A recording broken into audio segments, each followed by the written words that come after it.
K6OLI, and I'm going to walk you through how to install the Welfare Bulletin Board form in Winlink.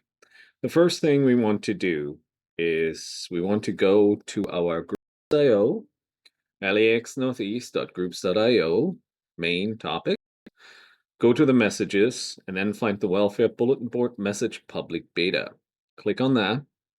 You can see that we got two messages here. Scroll down. And then you can see instructions here step by step. We're going to click on the Welfare Bulletin Board zip. That will open the zip file in the browser from where we'll download it to our downloads folder.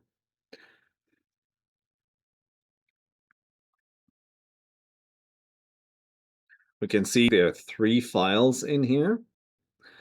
We click on the download button on the top right. Click on download. You can see that it's packaging it and it's downloading it. We can see that right up here.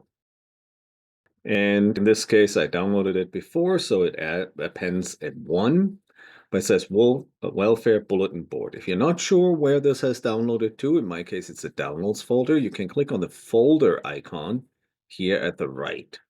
And that should open the folder where we downloaded it. We can check the address, and in this case, it's my downloads folder. All right, so we got the Welfare Bulletin Board open here. So the next thing we're going to do before we extract this is we're going to open up the folder where we're going to install it to. The easiest way I find to do that, you may have another way, is to go onto the Start menu, right mouse clicking,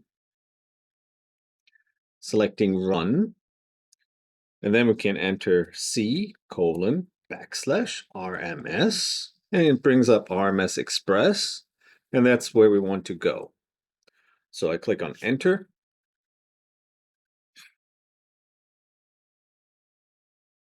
And that is my Winlink folder. Next step, we're going to the global folders. We're going to the templates.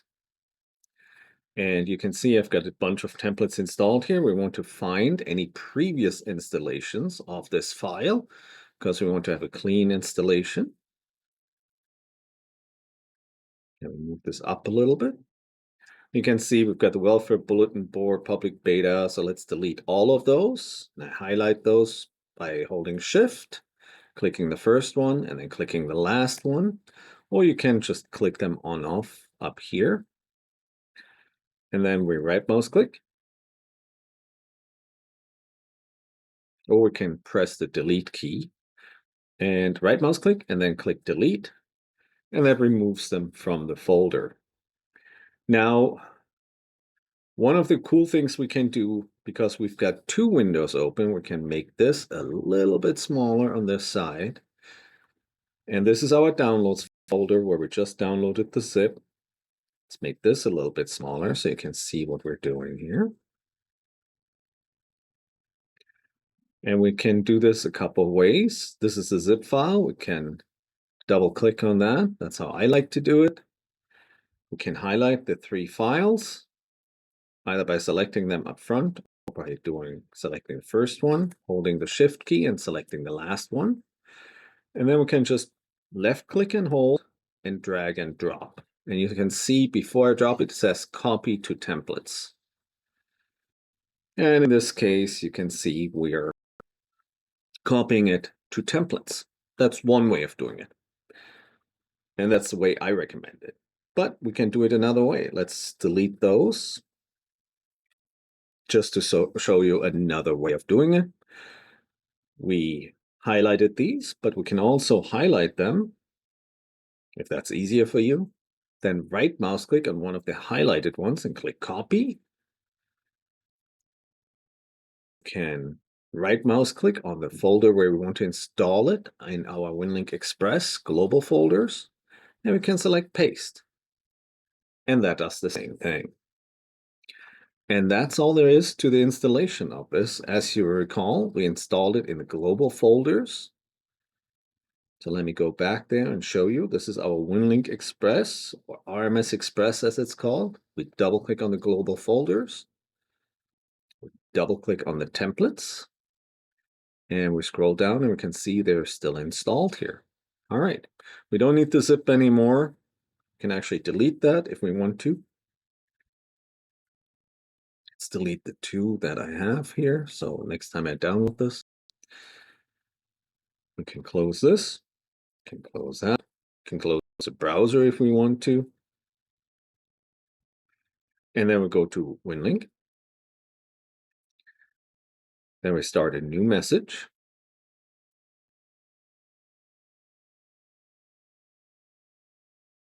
And in this case, you can see my message is open, but I can't see it. The reason for that is we had a meeting. And so I need to move it back from an imaginary second screen that I had from the virtual screen. Because at our meeting, I had a large screen. So I just moved that back. I click on Select Template. It's not in our standard templates, it's now in our global templates. That's where we installed it. And we go down here and we've got the Welfare Bulletin Board. And just like we can do with the standard templates, in the global templates, we can double click on the Welfare Bulletin Board.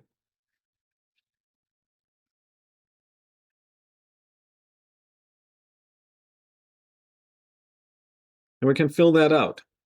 There are a couple of changes that have happened since the last time you've seen that. Incident name, you can call that a test. And it should capitalize that. We are filling in the welfare automatically now. You can add another address if you want to, like your email, right? Or call sign, whatever you want. From, that should be the name of the person the message, the welfare message refers to.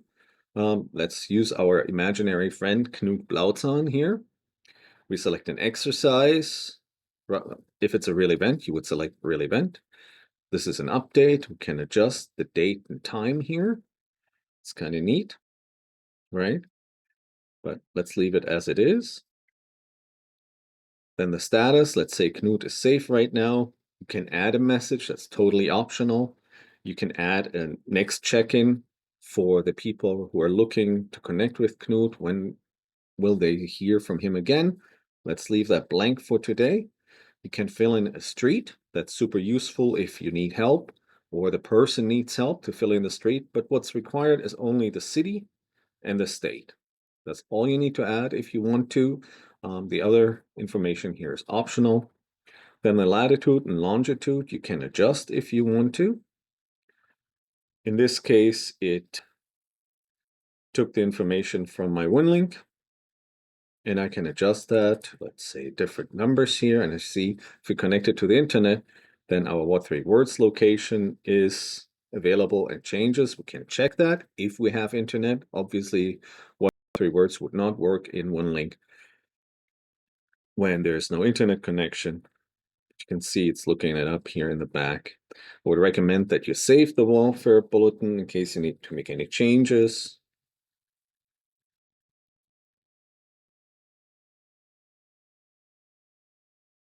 Right. And there we have a change text file.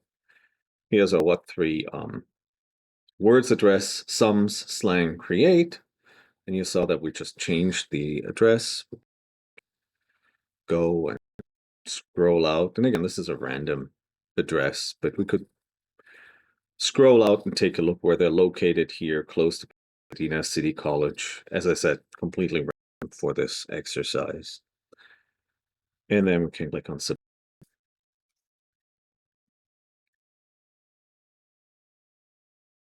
And then OK. We can double check the information as it's being entered in the new message. Again, you can still add to and CC fields to this. It gives us information, welfare bulletin for Knut Blautzahn, our imaginary friend here. We have an XML and form data, and all that information is captured here as well. Next, all we do is post it to Outbox.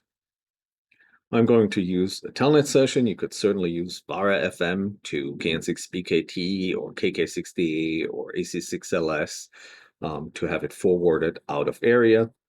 Again, we had a presentation yesterday, so you can see my window is off screen. So I right mouse click on it, I move, and I bring it over again. In my case, it's the left key that brings it back over. Then I click on start. You can see I'm receiving a bunch of bulletins that people CC'd me on. Click download message. And then we wanted to, we could go to the website at laxnortheast.org. Welfare. This is not listed yet, so you have to type it in completely. And we can load the bulletin board updated once every hour, so the message we just sent will not show up for another hour, but check within an hour and it should be automatically listed. If there are any issues with the bulletin board, because we have a couple of versions of this form floating around right now, please let me know. But as I said, in an hour, you should be able to see the information on the bulletin board. And remember, you can filter on top. Let me walk you through this real quick as this is loading. You can see some of our friends in Germany send information, as well as our friends in Washington and California. You could look for person here. If you wanted to see everything related to Knut, I can type in Knut. And you can see 2 messages with Knut Plauds on, and we could only want, if we only want to see those, we can click on that, and we can see he's safe. He needed help initially, he's safe, date and time of when the message was created. And then from there, we can just go back here. Let me show you this, right mouse click and reset. Some people during testing pointed out that it would be useful to have this information to post at, let's say, a bulletin board at an evacuation site. And you can do this, and that's why we're asking you to not overshare. But you could simply do this on here by right mouse clicking and then exporting the data to CSV, which is super useful, and print that out and post it, let's say, at an evacuation site so people can connect and know what the status of family members and friends is. The other thing I want to point out is this column here always includes the sending amateur radio operator. So if somebody from the outside needs to get a hold of whoever that person is, they can actually ask another amateur radio operator, or if they're an amateur radio operator themselves, they can contact a radio amateur and ask to send a Winlink message to that sender. Because we know this message was posted via Winlink, makes it very easy to connect with the person here and then maybe get in touch directly. All right, that's it. That's been about 14 minutes. Thank you so much for your patience. I put the link for the form in the description. If you have any suggestions, feel free to email me via Winlink at K6OLI. Thank you.